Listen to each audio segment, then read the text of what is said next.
I welcome you to my channel. Subscribe and listen to my new stories every day. I press the accelerator, the car shooting down the tree-lined street that leads to my childhood home.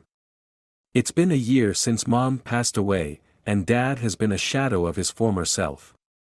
Lizzie, ever the compassionate one, insisted on visiting more, helping him with chores, keeping him company. I thought nothing of it. She was kind, and Dad always said she reminded him of Mom. The driveway is empty as I park beside Dad's old truck. Unannounced visits were never an issue before, we were family, after all. But today, something feels off. The front door is unlocked. Silence hangs heavy as I step inside, the familiar smell of pine and old books greeting me. Dad? My voice echoes slightly, unanswered. I head towards the back of the house, towards the garden where he spends most of his days, but a faint sound stops me. Laughter, Lizzie's laughter, coming from upstairs. My heart stutters. It's a sound I know too well, one that's meant for our shared moments. Curiosity piqued and unease settling in, I ascend the stairs, each step creaking under the weight of my dread. The laughter grows louder, a melody that now seems sinister. The door to the guest room is ajar, a sliver of light spilling into the dark hallway. I push the door open, the scene unfolding before me like a horrific tableau. There, in the dim light of the room, is Lizzie and Dad. The sheets are a tangled mess around them, their laughter dying as they notice me. Dad, shirtless, tools scattered around him as he fixes the old bed they're on. Lizzie, in a tank top and shorts, looks from him to me, her face flushing deep red. What? What is this? My voice cracks, heart pounding in my ears.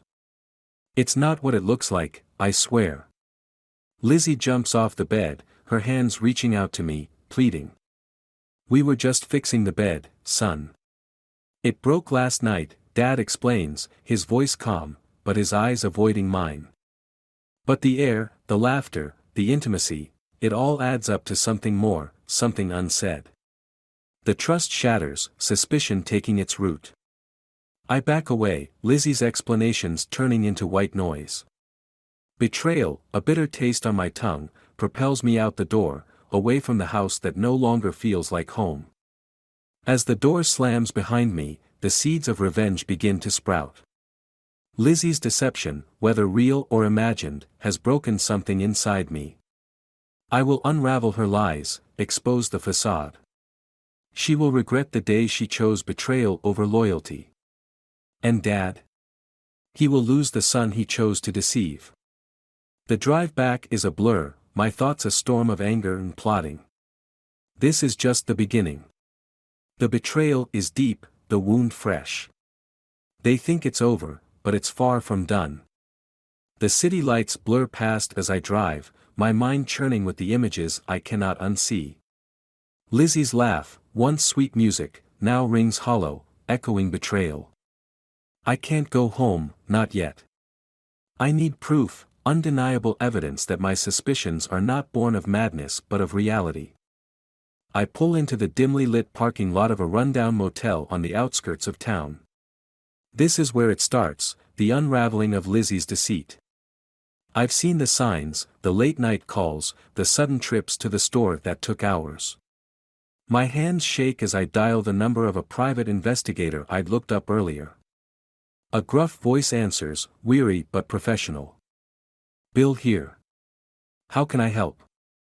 I need surveillance on my wife. I believe she's involved with someone else, I manage to say, each word a shard of glass in my throat. We can start tomorrow. I'll need details, pictures, anything that helps identify her and the other party. I agree, disconnecting the call with a sense of purpose fueling my actions. Tomorrow, the truth will come to light. The next morning, I sit across from Bill in a stale-smelling diner, pushing around the greasy breakfast on my plate as I explain everything. Bill listens, nodding occasionally, his expression unreadable behind thick-rimmed glasses. We'll handle it discreetly. You'll have updates every evening, he assures me, sipping his black coffee. Leaving the diner, I head straight to work, my day passing in a blur of meetings and phone calls. Yet, beneath the facade of normalcy, anticipation gnaws at me. Today, I begin to break Lizzie's world apart as she did mine. As evening falls, Bill's first update comes through. A text message, no sign of any suspicious activity today. My grip tightens around the phone. Patience, I remind myself. These things take time. That night, under the guise of working late, I sit in my car outside the gym Lizzie frequents. She emerges an hour later, her gym bag slung carelessly over one shoulder. Instead of heading home, she walks to a nearby cafe and meets with a man. Not Dad, but someone unfamiliar, his arm greeting her with a familiarity that fuels my growing rage. I snap pictures with my phone, the evidence piling up. They laugh, touch, share a closeness that stings sharper than any blade. After they part ways, I follow Lizzie's car at a distance until she returns home. Inside, I confront her, holding up the photos. Who is he, Lizzie? Another secret you've kept? She stammers, her face draining of color. It's not what you think, Alex. He's just a friend from the gym. A friend? Is that what you call it now? I scoff, my voice cold, each word a calculated strike. I know about you and Dad too. I saw everything. Lizzie's eyes widen, her mouth opening and closing without sound. Alex, please, let me explain. But I've heard enough. Save it. I'll be filing for divorce. And these, I wave the photos, will ensure I'm not the only one who suffers. As I storm out, leaving her in disarray, I feel the first hollow victory. My heart is leaden, but my path is clear. This is just the beginning of her unraveling. I will dismantle her life, piece by painful piece, just as she dismantled mine. The cool night air bites at my skin as I pace outside the dimly lit bar where I've arranged to meet my father. My phone vibrates relentlessly in my pocket, likely Lizzie trying to claw her way back into my good graces, but tonight is not about her. It's about confronting the man who betrayed his son's trust, his familial duty shattered by his own desires. The bar door swings open, spilling yellow light onto the pavement. My father steps out, his eyes scanning until they land on me. His posture, usually so commanding, now carries a hint of hesitation. Alex, he begins, his voice rough, I got your message. What's this about? I don't mince words. I know about you and Lizzie. I saw you two at the house. How long has this been going on?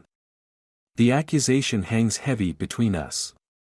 Dad looks taken aback, then defensive. You got it all wrong, son. It's not what you think. Save it. I cut him off, stepping closer, my voice a harsh whisper. I saw you, Dad.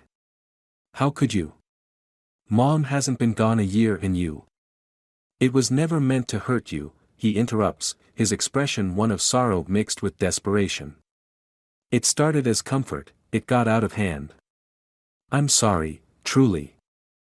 His apology, soaked in regret, does nothing to quell the storm inside me. Sorry doesn't fix this. It doesn't erase what you did. He reaches out, as if to place a hand on my shoulder, but I recoil. Don't, I warn, my voice low and threatening. We stand there, under the buzzing neon sign of the bar, the air charged with our shared grief and anger. A silence stretches, filled only by the distant sounds of the city at night. Where do we go from here, Alex? He finally asks, his voice breaking slightly. Forward, but separately. I can't. I don't think I can forgive this, Dad. The words taste bitter as they leave my lips, finalizing the rift between us. He nods slowly, pain etched deeply into his features. I understand. I'll give you space. If you ever want to talk. I'll let you know, I finish for him, though we both know that call may never come. As I turn to leave, a piece of my past crumbles away with each step I take. The confrontation, necessary as it was, leaves me hollow. My mind shifts back to Lizzie, to the wreckage of our life together. There's one more thing left to do. Back at home, I find Lizzie packing her belongings into boxes, her movements frantic, as if trying to outrun her guilt. I lean against the doorframe, watching the chaos she's reduced to. Alex, please. Let's talk about this. We can go to counseling, we can try, she pleads, her voice shaky. There's nothing left to discuss. You and my father chose your path. Now you can live with it, I say, my tone detached, as if discussing a stranger's life. But I love you. It was a mistake, a terrible mistake, she insists, tears streaming down her face. I shake my head, feeling a cold resolve settle over me. Love isn't deceitful. What you felt, what you did, it wasn't love. As she sobs, gathering her things, I turn away, the finality of the situation settling in. The divorce papers lie on the kitchen table, ready to be signed. The house, once filled with laughter and dreams, now echoes with the ghosts of our failed marriage. Lizzie leaves with her boxes, her apologies lingering in the air long after the door slams shut. Alone, I pour myself a drink, the silence enveloping me like a cloak. This is the end of one chapter, but the start of another. Retribution has been dealt, but the healing is yet to begin. I take a deep breath, ready to rebuild, to find a new path forward from the wreckage of betrayal.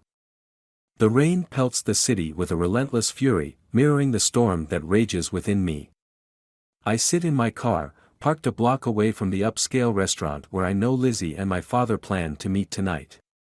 It's been weeks since the dust settled on our ruined relationships, but tonight, the final act of my vengeance will unfold. The scene is set.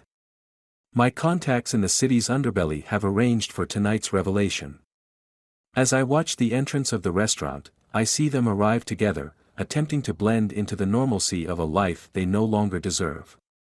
My grip tightens on the steering wheel, my resolve as hard as the steel of the blade tucked into my jacket.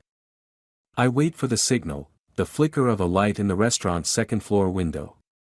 It comes, and I step out into the rain, the cold droplets mixing with the heat of my anger. Inside, I bypass the main dining area, heading straight for the private room upstairs where I know they are seated. The door swings open silently, my presence unnoticed by the couple engrossed in a toast, glasses clinking, a mockery of a happy future. To new beginnings, I hear Lizzie say, her voice sickeningly sweet. Not exactly, I interject, stepping into the light, the surprise on their faces a twisted pleasure. Alex, what are you? Lizzie starts, but the fear cuts her off as she notices the blade in my hand. Did you think you could betray me, that I would just walk away? I say, my voice low, menacing. Tonight, you pay the debt. My father rises, his stance defensive. Son, you don't want to do this. Let's talk.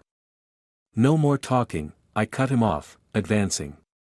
I gave you both a chance to explain, to make things right. Instead, you chose lies.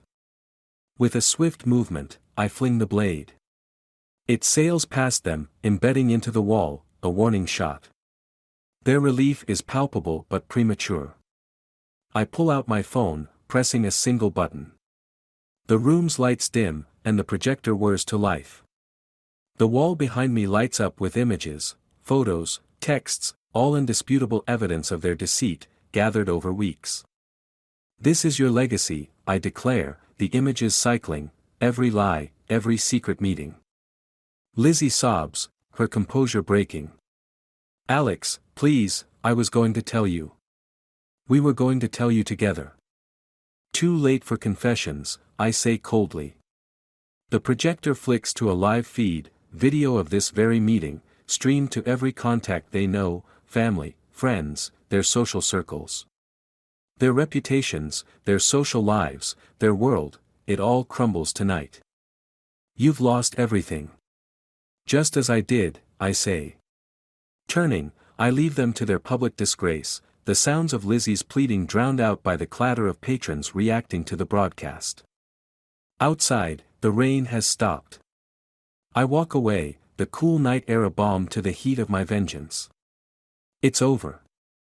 The betrayal is avenged, and with it, a part of me is hollowed out, emptied of the fury that fueled these weeks. As I disappear into the shadows of the city, a new resolve forms within me. From the ashes of my old life, I will rise anew, freed from the chains of my past, my betrayers nothing more than a bitter memory fading into the darkness.